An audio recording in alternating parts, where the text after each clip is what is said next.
आज हम बात करने वाले हैं संकुलन क्षमता के बारे में। ओके, बेसिकली देखो हमने क्या पढ़े, बेसिकली जो आपकी एकक कोशिका रहती है वो कुछ इस प्रकार से आपकी रहती है। ये हो गया आपकी एकक कोशिका इस प्रकार से।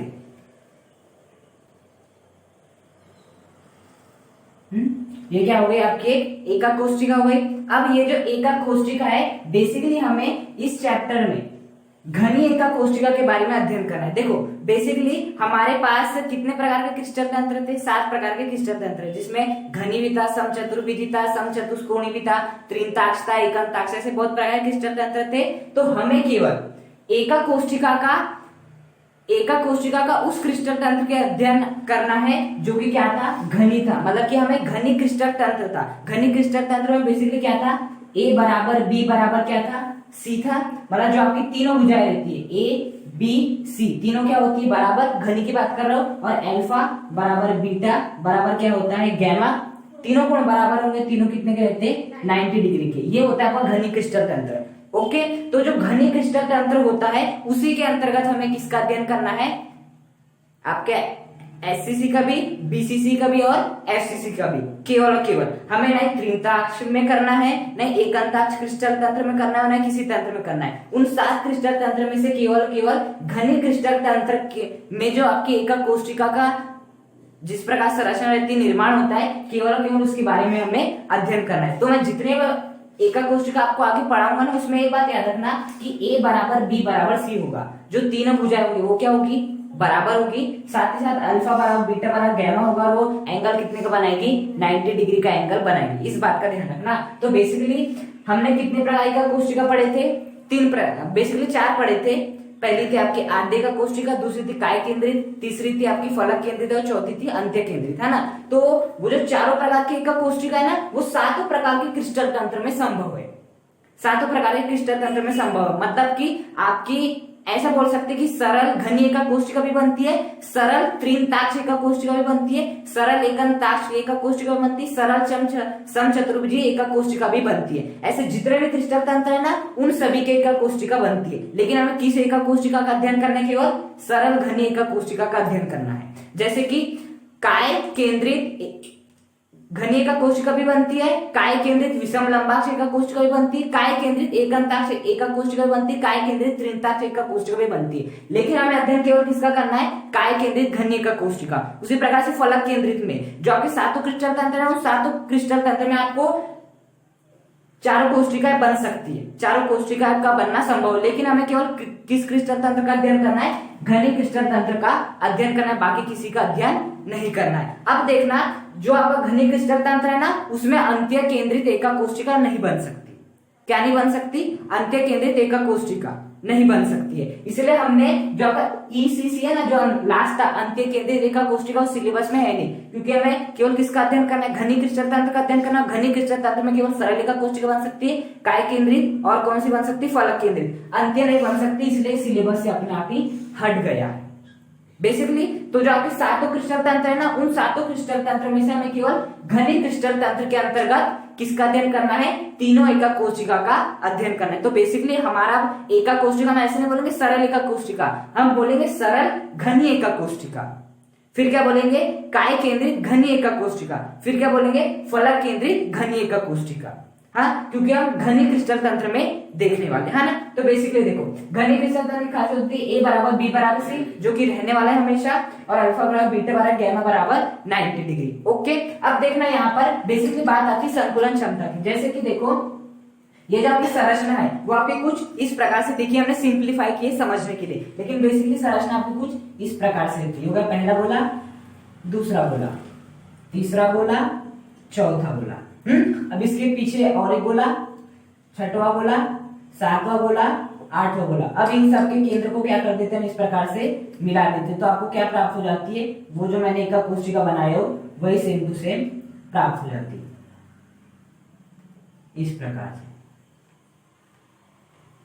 देखो यही प्राप्त हो गई सेम टू सेम। हाँ, तो देखना यहाँ पर मैंने आपको पिछले वीडियो में बताया था कि ये जो आपका कण है, ये वाला जो कण है वो पूरा का पूरा यहाँ पर नहीं है, इसका केवल इतना सा भाग यहाँ पर है, बाकी भाग बाहर है।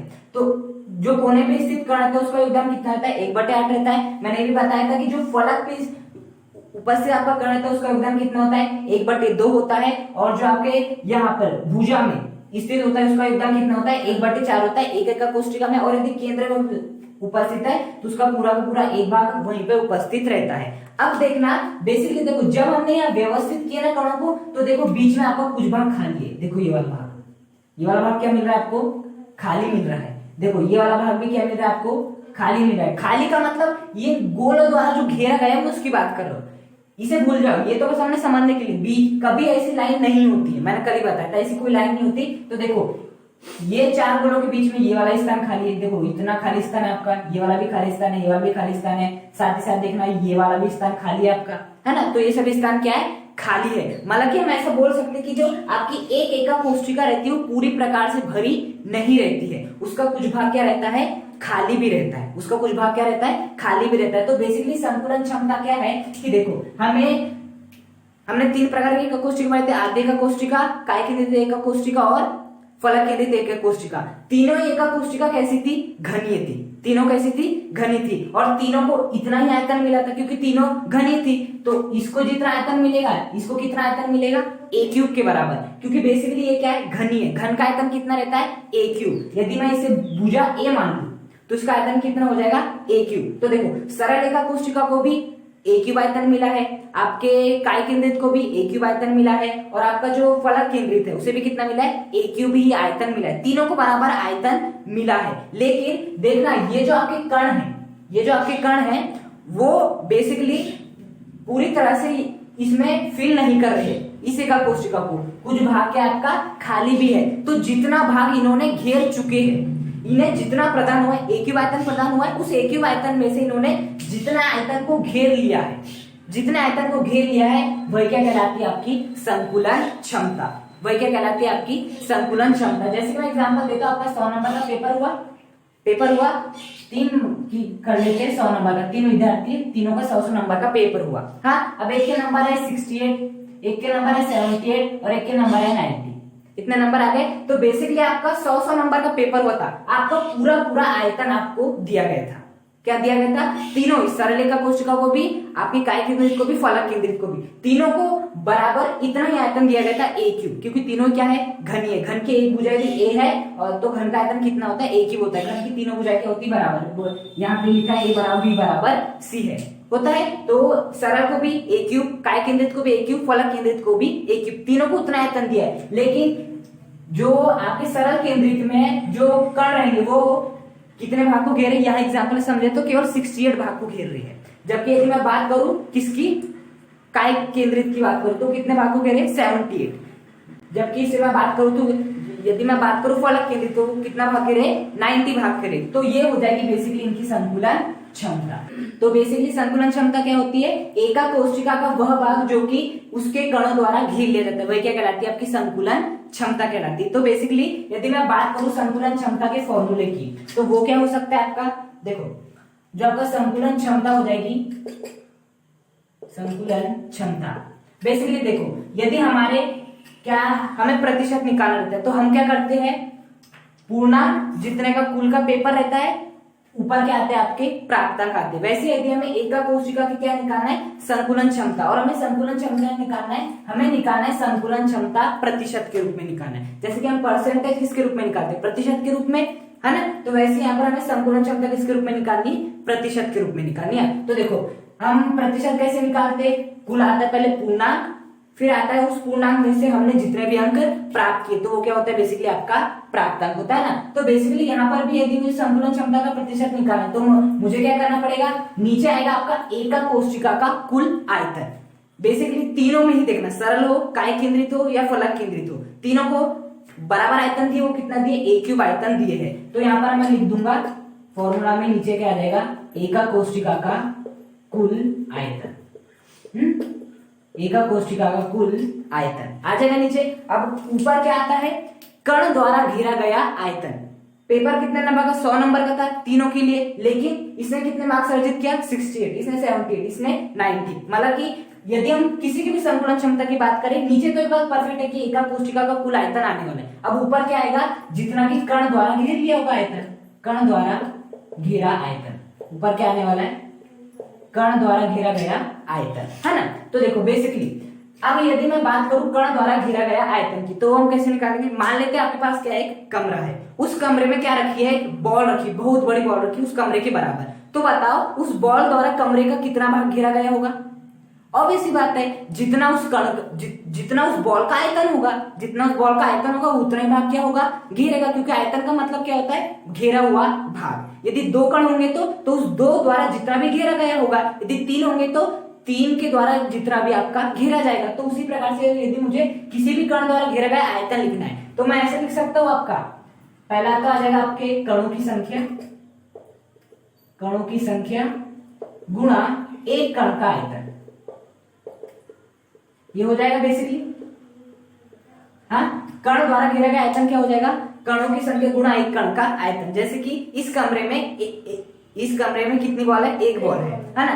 तो जो उस बॉल द्वारा कितना घेरा गया आयतन है, उस बॉल द्वारा उतना ही घेरा जाएगा आयतन जितना कि उसका खुद का आयतन होगा, है ना। लेकिन यदि दो बॉल होगा तो 2 कण का जितना आयतन होगा, 3 बॉल हुई तो 3 कण का जितना आयतन होगा, 4 बॉल हुई तो 4 कण का आयतन जितना होगा। तो हम ऐसा बोल सकते हैं कि क्या हो जाएगा, कणों की संख्या गुणा एक कण का आयतन। यदि 1 बॉल हुई तो कणों की संख्या कितनी हो जाएगी, 1, उसका तो आयतन हमें मालूम होगा। यदि 2 बॉल होगी तो कणों की संख्या हो जाएगी 2 और हमें एक ही कण का आयतन लेना है इस बार। यदि आपकी बॉल कितनी हो जाएगी, 3 हो जाएगी। बॉल में क्या होता है, एक प्रकार से कण होता है, तो बॉल की संख्या यदि 3 हो तो कणों की संख्या भी कितनी हो जाएगी, आपकी 3 हो जाएगी। कणों की संख्या कितनी हो जाएगी, 3 हो जाएगी। और यहाँ पर एक ही कण का आयतन लेना है, तो हम ऐसा लिख सकते हैं, कण द्वारा घेरा गया आयतन का फॉर्मूला बन जाएगा कणों की संख्या गुणा एक कण का आयतन। इतनी बात समझ में आती है।